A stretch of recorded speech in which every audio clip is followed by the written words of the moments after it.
Channel এ নিউজে সবাইকে স্বাগতম। গ্রেফতারকৃত ইসকন নেতা চিন্ময় দাসের মুক্তির দাবিতে রাজশাহীতে বিক্ষোভ। নিজস্ব প্রতিবেদক এম মামুনের পাঠানো তথ্য ও ছবিতে বিস্তারিত।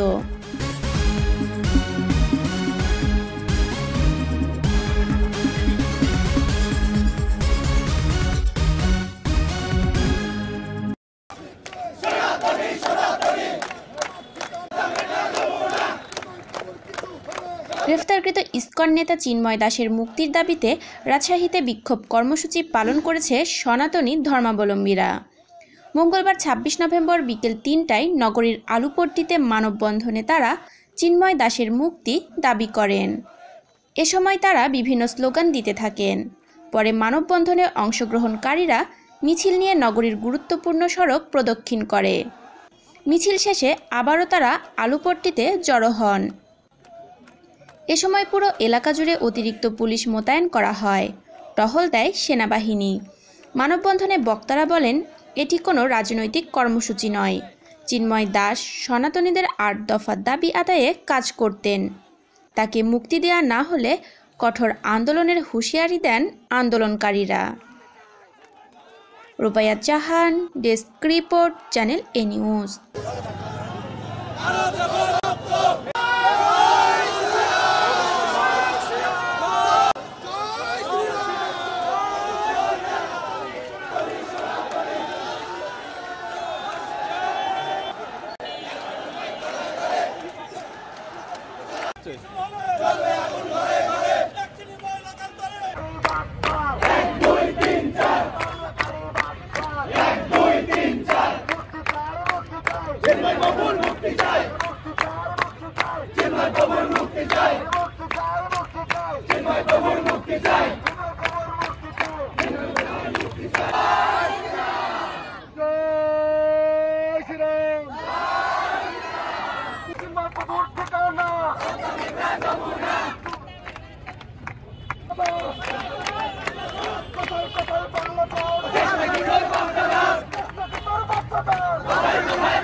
সনাতনী